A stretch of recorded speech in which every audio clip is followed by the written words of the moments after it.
Welcome to the relay. We're covering today's top boxing news.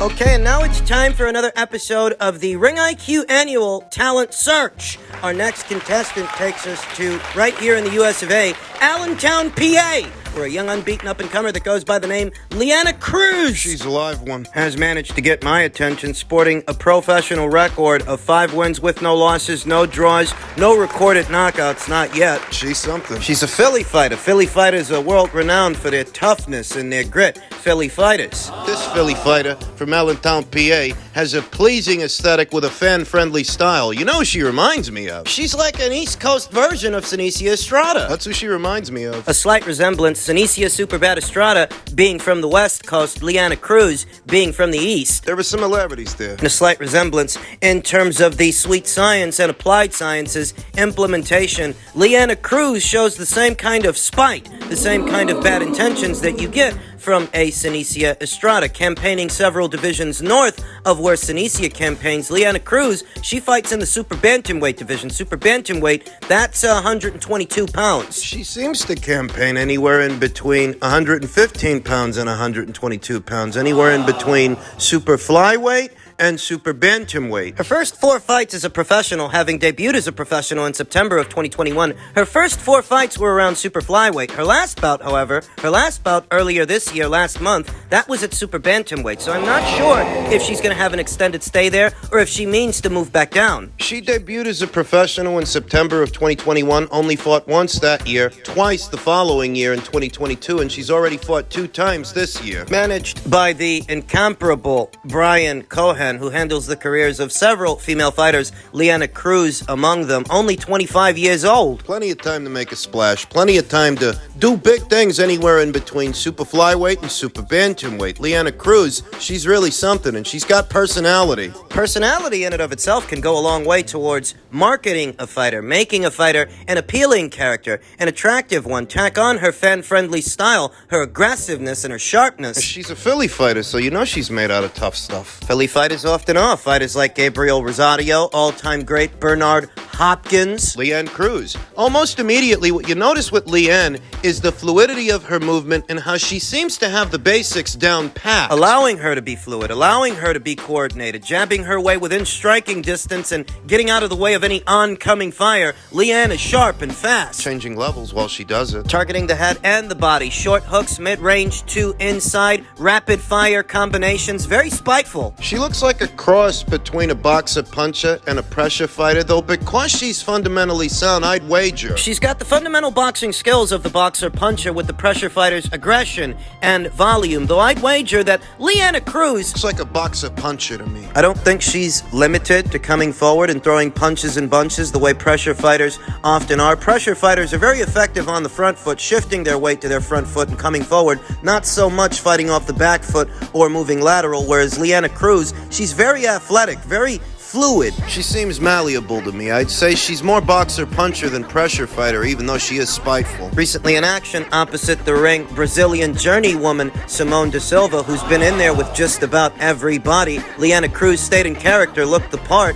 and as they step her up in class, we'll see how well she stays in character. Campaigning anywhere in between super flyweight and super bantamweight is an advantage. Being able to fluctuate throughout those 3 weight classes, there are any number of opportunities for Leanna Cruz. At 122. There's 4 champions at 122, 4 more at 118, and 4 more at 115 pounds at super flyweight. At 122 pounds, you got Shonika Johnson holding the IBF, Shonika Johnson of New Zealand, Jamie Mercado of Mexico. She's got the WBC. 2-time WBO champion, Sigaline Lafarve of La France, unbeaten Sigaline Lafarve. She's got the WBO. Venezuela's own Mayerlin Rivas. She's got the WBA. At 122 pounds. At 118 pounds, you've got Ebony Bridges holding the IBF, Yuli Hangaluna holding the WBC, Dina Thorsland. Dina's got the WBO, and Nina Hughes, she's got the WBA. That's at 118 pounds. 118 at 115 at super flyweight. You've got Argentina's Maciela Lujan holding the IBF. Mexico's own Ashley Gonzalez holding the WBC,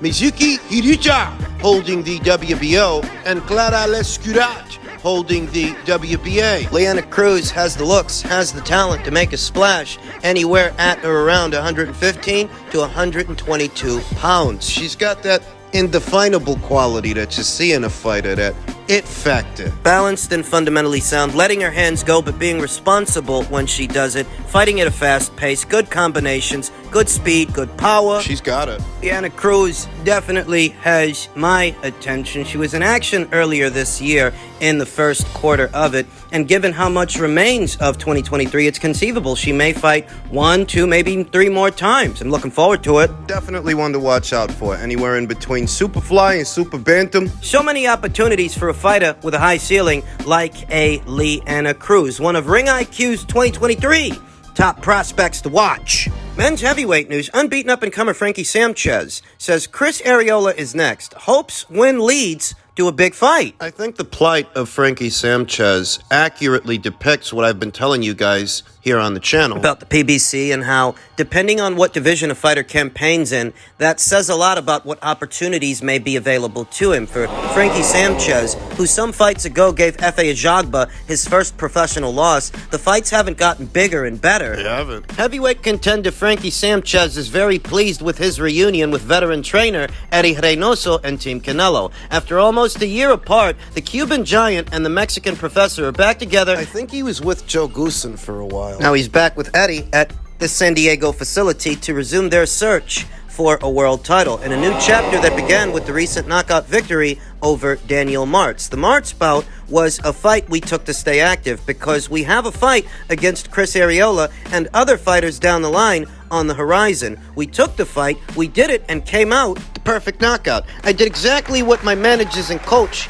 asked me to do, Sanchez told George Ebro. Frankie Sanchez, a pure boxer in the men's heavyweight division. You don't see a lot of those at heavyweight. Not the most fan-friendly style, which doesn't help the plight of Frankie Sanchez none too much. Sanchez explains that a fight against Arreola is the next test on his path, and he hopes an impressive win will lead to a much bigger opportunity. At the moment, the date and location for the Arreola bout has not yet been finalized. Yes, the Arreola fight is already something agreed upon. We are waiting for them to give us the date for that fight, but let's hope it's one of many more to come until we can get closer to a world title. Big things are coming after Arreola, perhaps the Chinese man, Zhang, who beat Joe Joyce. We're going after everyone up there. We just have to wait for the opportunity, Sanchez said. He's got to stay working, he's got to stay optimistic, though in truth, I don't think beating Chris Arreola, today's Chris Arreola, gets you a big fight. Chris Arreola, a remnant of the Klitschko era, the Vitaly Klitschko era. That this guy's still around is shocking. I thought he retired after the Andy Ruiz fight 2 years ago. During his time away from Reynoso and Team Canelo, Sanchez was working with another veteran coach in Joe Goosen. The reunion with Reynoso was an easy one. I had already been with Reynoso and Team Canelo as a family. They always welcomed me there. Reynoso, Canelo, they welcomed me back as always, as if I never left. They told me that we are going to move forward, you are going to be a world champion, which is something that now, more than ever, I have for sure. I don't know when they're going to do that Chris Arreola fight, but Chris Arreola is not a step up from Efe Ajagba, who Frankie fought some fights ago. Some fights later, fighting Chris Arreola here today is a step backwards, not a step forwards. And in what way is that a segue towards a big fight? You tell me. It really isn't. It's a pointless endeavor for Frankie Sanchez, who sports a professional record of 22 wins with no losses, no draws, 15 knockouts. Very respectable. An unbeaten up-and-comer in today's heavyweight division, but a member of the quote-unquote who needs ya club. Who does? And that's not a shot at Frankie Sanchez, you understand. Frankie Sanchez, who fights on the PBC side of things. There are no big names left for a fighter like Frankie Sanchez to fight on that side of the street. When you think about it, Deontay Wilder's name is attached to a big card, a very big card set to go down in Saudi later on this year, leaving only Andy Ruiz, who was tabbed to be facing Tyson Fury. Up until recently. Now they're saying it's going to be Zhang. Better still, even if Andy doesn't end up fighting Tyson Fury, I don't think he's going to give Frankie the time of day, eliminating him from this conversation. That Frankie Sanchez is on the PBC side of things, gunning for a big fight, but they can't give him one. There's nobody over there. Wilder's off doing his own thing. I don't think Andy Ruiz Ruiz is going to give Frankie the time of day. They have done a decent job of keeping Frankie busy year by year. He had about 3 fights in 2020, 2 in 2021, 2 in 2022, and he's already had 1 this year, opposite the ring journeyman Daniel March. It's been about 3 fights since he gave Top Rank's own Efe Ajagba his first professional loss, but the opponents haven't gotten bigger and better. They've gotten worse. Progressively worse. Christian Hammer, Carlos Negron, to a low-level journeyman in Daniel March. So how does fighting Chris Arreola get you a big fight? Doesn't. I'm sorry to say that Frankie Sanchez would be better off leaving the island and jumping into bed with, say, Skills Challenge over there in the Middle East. They're the ones that did the Miller versus Brown fight. May seem strange to say that he'd be better off with the fledgling promotional outfit Skills Challenge as opposed to the PBC, a more familiar banner that More Americans are going to be familiar with the PBC banner. More Americans are going to be familiar with the Showtime platform, but there's nothing here in America for Frankie Sanchez. there isn't. There's nobody to fight, and he doesn't have a profile. I hardly think he's going to get one fighting the likes of Daniel March and Chris Arreola. He needs to go international. He's got to. He has to. For a heavyweight that's willing to travel, there's money to be made, but if he insists on staying local and catering to an American market, what he'll find is the American market. America ain't it. Not for him anyway. Not right now. The best they can do is get him a Chris Arreola fight. His career is going nowhere fast. Rumors abound. There seems to be a rumor going around that IBF super lightweight champion Subriel Matias may end up crossing over from the PBC side of things over to Matchroom. And if that rumor checks out, You know what that means? That means that the PBC and Al Heyman are loosening their grip on some of these fighters, perhaps because they can't accommodate them all. you take a look around, you think about what's going on. Stephen Fulton, unified super bantamweight champion, is set to fight in Japan with little to no involvement from the PBC. You're hearing rumors that Subriel Matias may be crossing over from the PBC over to Matchroom. More rumors that Showtime's boxing budget is, in fact, shrinking. Good number of fighters that are on the bench collecting dust. Keith Thurman, it's been over a year since he fought, over a year since Jermell Charlo fought, 2 years since his brother Jamal fought. They got a lot of fighters on the bench. And the most that they can do for their unbeaten heavyweight Frankie Sanchez is get him a Chris Arreola fight. You kidding me? He's got to jump ship. At some point, he's going to have to. He has to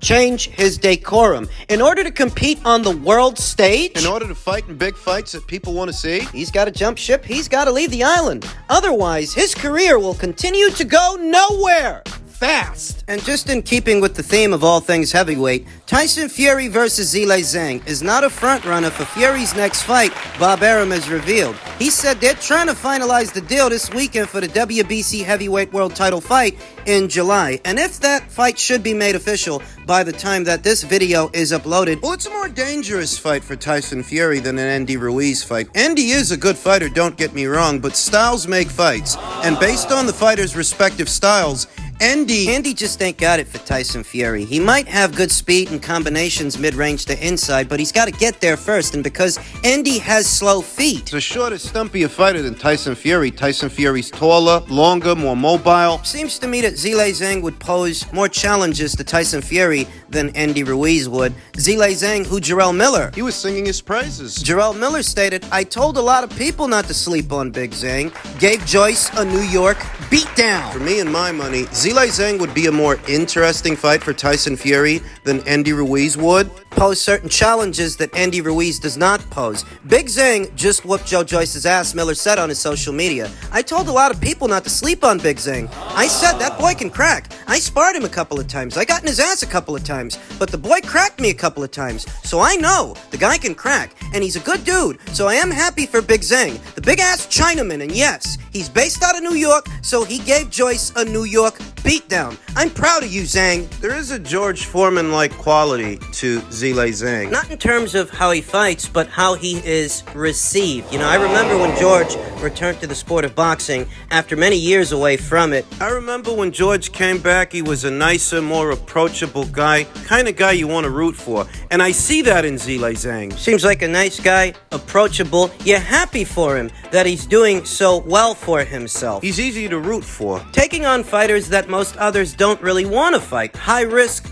low reward fighters like Filip Hrgovic and Joe Joyce. The would-be boogeyman. Zhang Zhang has made it his mission to expose these boogeymen and, in effect, has become one himself. To a degree, he has. If Tyson Fury means to fight him this summer, it is a more interesting choice than Andy Ruiz based on the styles and the physical dimensions of the fighters. Andy Ruiz is a portly fellow, short and stumpy, whereas Zhang, he's a more statuesque, physically imposing, and heavy-handed fighter. Tack on that he comes from a great amateur background, and he's a southpaw. Do you remember what happened the last time Tyson Fury fought a southpaw? Otto Wallin cut his face all up, and I'd wager that Zhang is a bigger puncher than Otto Wallin. Zhang, who says, "I'll be ready in July." It's a fight that Zhang wants, but does Tyson Fury want it? It's very risky. Tyson Fury's supposed to be involved in that monster matchup, that monster heavyweight card set to go down in Saudi later on this year. You do the dance with Zhang, and he could jeopardize all of that. Punches hard. Zhang embraces the idea of that fight and explains that his handlers have already begun discussions. Both Zhang and Fury are promoted by Frank Warren's